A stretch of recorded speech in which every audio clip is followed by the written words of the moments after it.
प्रियंका गांधी लड़ती तो 5-6 लाख वोटों से हार जाती। रोज आदमी जूझता है जाम की समस्याओं से, उसमें जो निराकरण मिला है ये सिर्फ मोदी जी के ही चलते हुआ है। यूपी की जो राजनीति है, जातिगत समीकरण यहाँ जाता है। वही राहुल गांधी है जिनको भाजपा पप्पू चिढ़ाती। रायबरेली में राहुल गांधी के बयान पर अब सियासत तेज हो गई है। राहुल गांधी ने कहा था कि प्रियंका गांधी अगर वाराणसी से चुनाव लड़ जाती तो नरेंद्र मोदी को 2 से 3 लाख वोटों से हरा देती। ऐसे में अब वाराणसी के लोग क्या सोचते हैं, इस बयान को लेकर क्या मायने निकाल रहे हैं, हमारे साथ कुछ लोग जुड़े हुए हैं, उनसे हम बात करेंगे, जानेंगे कि वो क्या कुछ सोचते हैं राहुल गांधी के बयान को लेकर। सर, क्या कहेंगे? राहुल गांधी ने जो कल बयान दिया था रायबरेली में कि अगर प्रियंका गांधी वाराणसी से चुनाव लड़ती तो 2 से 3 लाख मतों से नरेंद्र मोदी को हरा देती। राहुल गांधी जी अति उत्साह में हल्का बयान दे रहे हैं ऐसा, और अभी तक तो चुनाव ही नहीं लड़ी हैं और कई बार ऐसा चर्चा हुआ कि प्रियंका जी चुनाव लड़ेंगी, लेकिन बनारस की मजबूत ज़मीन को देखते हुए उन्होंने अपना हमेशा पीछे ले लिया डिसीजन को। तो चुनाव लड़, ये हल्का बयान है और उत्साह में ऐसा बयान देना हमको लगता है ठीक नहीं है। ग्राउंड पर भी काफ़ी काम करने की ज़रूरत है। बनारस में अब देखेंगे कि ट्रिपल इंजन की सरकार है, यहाँ के मेयर भी भाजपा के हैं, सांसद जी भाजपा के, चारों विधायक भाजपा के हैं, तो असंभव है, ये कोई मतलब नहीं है ऐसा बयान देना। ये उत्साह बयान है। उत्साह बयान है। अच्छा, क्या लगता है अगर प्रियंका गांधी लड़ती तो क्या समीकरण रहता? प्रियंका गांधी लड़ती तो 5-6 लाख वोटों से हार जाती। 5-6 लाख वोटों से हार जाती है। बिल्कुल स्पष्ट है, क्योंकि आप ऐसा है नहीं कि आप यहाँ रहें नहीं, काम नहीं किए, यहाँ कोई मतलब नहीं आप आएँ डायरेक्ट चुनाव लड़ें और जीत जाएँ, तो ये संभव नहीं है कि आपके फेस पे कोई वोट दे दे बनारस में। ऐसा है नहीं। मोदी जी लगातार 10 सालों से बनारस में तमाम काम किए हैं जो ज़मीन पे दिख रहा है, यहाँ के लोगों को दिख रहा है। रही बात इस बार वोटों का, जिस पे उन्होंने बयान दिया, तो वो तो पोलराइज हो गया। जो पिछली बार सपा और सपा लड़ी थी, जो वोट 2,60,000 मिला था, 1,90,000 लगभग शालिनी यादव को, वही वोट ट्रांसफ़र हुआ है, कोई परिवर्तन हुआ नहीं है। बाकी मुस्लिमों का वोट था और कुछ नहीं। अच्छा सर, क्या कहेंगे आप जिस हिसाब से राहुल गांधी का बयान आया है कि अगर प्रियंका गांधी बनारस से चुनाव लड़ती तो 2 से 3 लाख वोटों से मोदी जी को हरा देती, इसको आप कैसे देख रहे हैं इस बयान को? बिल्कुल, ये एकदम अति उत्साह में दिया गया बयान है, ज़मीनी हकीकत कुछ और है।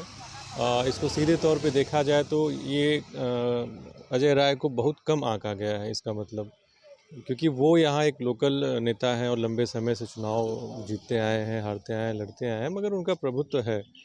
और अगर ये कहना कि नहीं प्रियंका गांधी का कद बड़ा है अजय राय से, तो ये कहीं ना कहीं अजय राय को कम आंकने जैसा ही हुआ। और मेरा व्यक्तिगत मानना है कि अगर अजय राय की जगह प्रियंका गांधी लड़ती तो शायद 1.5 नहीं, जो अंतर 1.5 लाख से था, 5 से 6 लाख से कम जीत होती माननीय प्रधानमंत्री जी की। अच्छा, आप ये कह रहे हैं कि कहीं ना कहीं इससे अजय राय को आका जा रहा है कि वो कहीं ना कहीं उससे छोटे नेता है। अगर प्रियंका गांधी लड़ जाती यहाँ से तो जितना वोट अजय राय पाए हैं उसका आधा वो भी न पाती। मतलब उससे भी बुरी स्थिति होती है। बहुत बुरी स्थिति होती। क्या वजह रहती? बिल्कुल, क्योंकि अजय राय यहाँ लोकल नेता है और उनकी जड़ें यहाँ मजबूत हैं। वो आज राजनीति में आज से नहीं है, 20 साल से राजनीति अधिक समय से कर रहे हैं और योग्य नेताओं में से हैं। कांग्रेस में चले गए अलग बात है, मगर ज़मीनी जुड़ाव उनका जिस तरीके से प्रियंका गांधी के पैराशूट लैंडिंग करा के फिर शीशा लेदर कांग्रेस कराती है, ज़्यादा कुछ न होता। उत्साह में बोला गया है, चूँकि ठीक है वोट परसेंटेज कुछ घटा है इस बार, लेकिन जनादेश माननीय प्रधानमंत्री जी के साथ था, आगे भी रहेगा। अच्छा, जो परसेंटेज घटा है, क्या कुछ लग रहा है कि किन कारणों से ऐसा? जैसा हमारे अभी सतवीर जी ने बताया है, जो कैलकुलेशन जो इन्होंने गणना की है, लगभग वो उसी स्थिति मुख्य कारण उनमें से ही रहा है। जाति समीकरण। जी बिल्कुल। हाँ, तो ये भी सवाल उठ रहा है कि जो यहाँ के जनप्रतिनिधि स्थानीय तौर पर काम नहीं किए, जिसकी वजह से आंकड़ा कम हुआ है। नहीं, कौन सा काम नहीं हुआ है? आप बता दीजिए कि आप पूरे पूर्वांचल में अगर जितने भी सांसद रहे और आप काशी में जो सांसद हैं उनके कामों का तुलनात्मक कर लीजिए, अध्ययन देख लीजिए कहाँ कितना काम हुआ है। कोई भी सांसद अपने क्षेत्र में कितना काम कर सकता है और आपके काशी में कितना काम हुआ है। मैं फिर से दोहराता हूँ, आप जान लीजिए कि बनारस की पहचान अपनी सांस्कृतिक विरासत तमाम चीज़ों को लेके तो है ही है, लेकिन जो रोज़ आदमी जूझता है जाम की समस्याओं से, उसमें जो निराकरण मिला है ये सिर्फ मोदी जी के ही चलते हुआ है। मैं फिर दोहरा रहा हूँ कि अगर फुलवरिया 4 लेन नहीं बनता तो फिर आप यहाँ पहुँचने में, अगर आप सोचते कि मैं आधे घंटे पहुँच जाऊँगा, 2 घंटे से पहले नहीं पहुँच पाते। तो ये जो ट्रैवलिंग का समय कम हुआ है, जो आपको सुविधाएं मिली हैं, आप देख लीजिए BHU को एम्स का दर्जा दिया गया है, यहाँ सुपर स्पेशलिटी कॉम्प्लेक्स बना हुआ है, बड़ा लालपुर में ट्रेड फैसिलिटी सेंटर बना हुआ है, गंगा की सफाई को लेकर इतना काम हुआ है। तमाम आप बाबतपुर में पहुंच जाइए, यहाँ से आप जैसे शहर से बाहर निकलते हैं, शिवपुर क्रॉस करते हुए निकलिए तो लगता है कि आप पता नहीं किस देश में चले आए हैं। तो वो आप हर क्षेत्र में काम हुआ है, काशी की संस्कृति को लेके, विरासत को लेके, आध्यात्म को लेके, आर्थिक व्यवस्थाओं को लेके, सामाजिक स्थितियों को लेके बहुत बदलाव हुए हैं।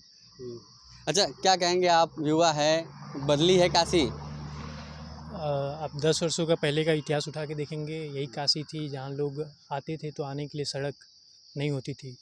जब भी यहाँ से कोई अगर दर्शन करने के लिए काशी विश्वनाथ जाता था तो आज आप देखेंगे आज के समय में वर्तमान स्थिति ऐसी है कि मोदी जी की सरकार ने कॉरिडोर बनाने का निर्माण मोदी जी की सरकार ने किया। गलियों का जो यहाँ सुनर्जीकरण किया गया है मोदी जी ने किया। आप गंगा को उठा के देखेंगे, यही गंगा है जो पहले 10 वर्ष पहले यही लोग हैं जब लाश प्रवाहित कर देते थे। आज वर्तमान स्थिति में गंगा की स्थिति देखेंगे तो आप कहीं भी जाएंगे आप जाके नहा सकते हैं, कहीं भी पीने तक योग्य हो गया है पानी, आप गंगा का पानी पी सकते हैं। तो वर्तमान स्थिति में मोदी जी ने काशी का एक स्वरूप बना के दिया है। पूरे उत्तर प्रदेश में अगर कहीं काम हुआ है तो हर जगह काम हुआ है, लेकिन काशी में सबसे अधिक मोदी जी ने काम किया है। और अयोध्या में भी उठा के देखेंगे, उत्तर प्रदेश में सबसे अच्छी कार्य अयोध्या में किया गया है। लेकिन यूपी की जो राजनीति है, जातिगत समीकरण यहाँ ज़्यादा है, यहाँ लोग जाति पे अपने वोट देते हैं। तो इस वजह से अयोध्या में अगर हार देखा जाए तो जातिगत समीकरण वहाँ ज़्यादा था, इस वजह से अयोध्या में भारतीय जनता पार्टी को हार का सामना करना पड़ा। अच्छा, राहुल गांधी के बयान को आप कैसे देख रहे हैं, जो बोले कि प्रधानमंत्री के सामने अगर प्रियंका गांधी चुनाव लड़ती तो प्रधानमंत्री 2 से 3 लाख मतों से हार जाते? देखिए, राहुल गांधी एक तरह से अच्छे नेता है, लेकिन ये बयान निश्चित ही काल्पनिक बयान है। अगर निश्चित तौर पे देखा जाता है तो यदि उनकी बहन लड़ती तो यहाँ काफ़ी टक्कर की लड़ाई तो नहीं कही जा सकती है, लेकिन काफ़ी कम अंतरों से हार जीत का फासला रहता है। क्या क्योंकि मार्जिन रहता है?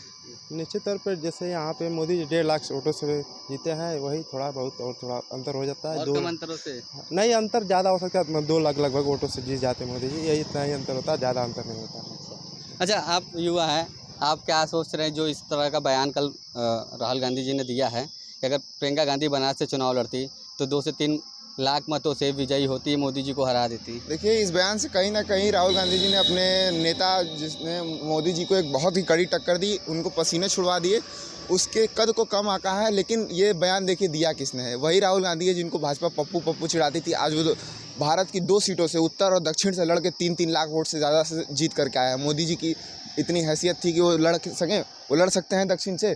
एक खाली केरल में उनकी सीट आई है, वो बंदा दो जगह से चुनाव लड़ के आया। तो कहीं से देखा जाए तो ये गलत भी नहीं है कहना, क्योंकि जब उसका एक सिपाही कांग्रेस का मोदी जी के पसीने छुड़ा सकता है तो जो कांग्रेस की सेनापति है वो मोदी जी के क्या हश्र कर सकती थी, वह आप सोचने की बात है। क्या कह रहे हैं, सहमत है आप इनकी बातों से? मोदी जी के पसीने छुड़ाने की बिल्कुल बात ये कर भी रहे हैं। काल्पनिक बात कह रहे हैं, ऐसा संभव नहीं है। और कांग्रेस देखेंगे पिछले 30 सालों से यूपी में अपनी ज़मीन तलाश रही है और सत्ता से बाहर है, लगभग 30-35 साल से ऊपर हो गया। और वो किसी तरह इस बार अखिलेश जी के जातिगत समीकरण से कुछ सीटें पा गई हैं और अपने 2 सीट बचा लिए, तो उस पर उनको ये अहंकार या ये कह लें कि अति उत्साह में ये बयान देना ठीक नहीं है राजनीति के हिसाब से। और इनका जो बयान कह रहे हैं कि 2 सीटों से लड़ना, तो आपको ज्ञात होगा इसके पहले 14 में भी मोदी जी लड़े थे, गांधीनगर से, गुजरात से, और यहाँ से भी चुनाव लड़े थे, दोनों जगह से जीते थे। और मोदी जी कहीं भी देश में लड़ेंगे जीतेंगे, और जहाँ भी जीतेंगे वहाँ अच्छा विकास काम करेंगे, प्रधानमंत्री हैं। तो ये तो बयान काल्पनिक जी से। आप मतलब आपके अनुसार बनारस में विकास हुआ है कि नहीं? देखिए, विकास तो हुआ है, विकास क्यों नहीं हुआ? बनारस 10 साल में हर जगह आप कहीं भी रहेंगे, कोई भी सरकार रहेगी, ऐसा नहीं बात होता है कि विकास नहीं होता है। आप सदन से चुनाव जीत के आए, 5 से 6 लाख मतदाताओं ने आपके ऊपर विश्वास किया है, तो आपको विकास तो करना है। वो भी जब ये कॉन्स्टिट्यूंसी, जब ये लोकसभा प्रधानमंत्री की हो, तो विकास क्यों नहीं होगा? विकास हुआ है। मैं विकास पे बात नहीं कर रहा हूँ, आपका मुद्दा था ये बयान, तो मैं उस बयान की बात कर रहा हूँ कि जब कांग्रेस के एक सेनापति ने, एक छोटे से सैनिक ने ये हासिल कर दिया मोदी जी का, तो सोचिए जो कांग्रेस के नेशनल लीडर्स हैं वो अगर यहाँ से चुनाव लड़ जाते और जो पब्लिक का इमोशन उनके साथ जुड़ जाता तो वो क्या होता। और कांग्रेस के कार्यकर्ताओं का जो इमोशन जुड़ के वो काम करते, वो प्रियंका गांधी के लिए काम करते, वो राहुल गांधी के लिए काम करते, तो वो यहाँ अगर होता कुछ नहीं तो भी 10,000 का मार्जिन पहुँच जाता। मेरा ये कहने का मतलब है, विकास तो मोदी जी की सरकार में बिल्कुल हुआ है। मेरा इस प्रॉपर बयान पे ये कहना है। अच्छा सर, क्या कहेंगे, नमस्ते, क्या कहेंगे सर, जिस हिसाब से राहुल गांधी का बयान आया कि अगर प्रियंका गांधी बनारस से चुनाव लड़ती तो मोदी जी को 3 लाख वोटों से हरा देती? ज़मीनी स्तर पे देखिए, चुनाव प्रचार ऐसा होना चाहिए, उस तरह से नहीं हुआ। बीजेपी के कुछ भी ऐसे ड्रॉबैक्स रहे हैं, भारतीय जनता पार्टी अभी की पार्टी नहीं है, 30 साल 40 साल पहले की पार्टी है। और एक होता है सामाजिक परिप्रेक्ष्य देखने का नज़रिया। ऑपोजिशन वैसा मजबूत है नहीं विपक्ष कि उस परिधारणाएं समझ सके उस चीज़ों को, ठीक है। और जहाँ तक बात है इस बार के चुनाव की, तो इस बार उन्होंने मतलब दावे तो उन्होंने काफ़ी अच्छे किए थे, पर मेरे अनुसार कुछ उनको ज़मीनी स्तर पे और काम करने चाहिए थे। जैसा कि फैज़ाबाद में आप लल्लू सिंह को खड़ा किए, no doubt he is a good leader, but मेरे अनुसार कुछ समीकरण नहीं बैठा जो संघ की तरफ से भी बैठने चाहिए थे पहले। घमंड सबके अंदर आता है एक समय पर, रावण के पास भी घमंड आया था एक समय पे, लंकापति रावण को बोला जाता है ना, लेकिन कुछ बुरा है कहीं तो उससे कुछ अच्छा भी सीखने की ज़रूरत है इस देश को, ठीक है। और जहाँ तक बात सीट की है और समीकरण की है, बाकी जो अलायंस बनी हुई है, तो थोड़ा दबाव हो सकता है भारतीय जनता पार्टी में, मैं कह सकता हूँ। बट अब देखते हैं, फ्यूचर भविष्य किसने देखा है। मुझे लगता है कि मोदी जी मिलकर थोड़ा ज़मीनी स्तर पर देखेंगे, काम करेंगे। ठीक है, तो बिल्कुल देखिए तमाम युवा थे, काशीवासी थे, उनका कहना है कि अगर प्रियंका गांधी बनारस से अगर चुनाव लड़ती तो ये हास्यास्पद रहता। जो बातें बड़ी बड़ी हैं तब समीकरण कुछ और होते हो सकता है, कहना है लोगों का। मोदी जी और भारी अंतरों से यहाँ से विजयी होते। वाराणसी से श्रेष्ठ यूपी के लिए सत्येंद्र कुमार नंदा। यूपी की हर खबर देखने और उनसे अपडेट रहने के लिए हमारे चैनल श्रेष्ठ यूपी को सब्सक्राइब और लाइक करें। साथ ही बेल आइकन को दबाना ना भूलें, जिससे हमारे हर वीडियो की जानकारी आप तक पहुंचती रहे।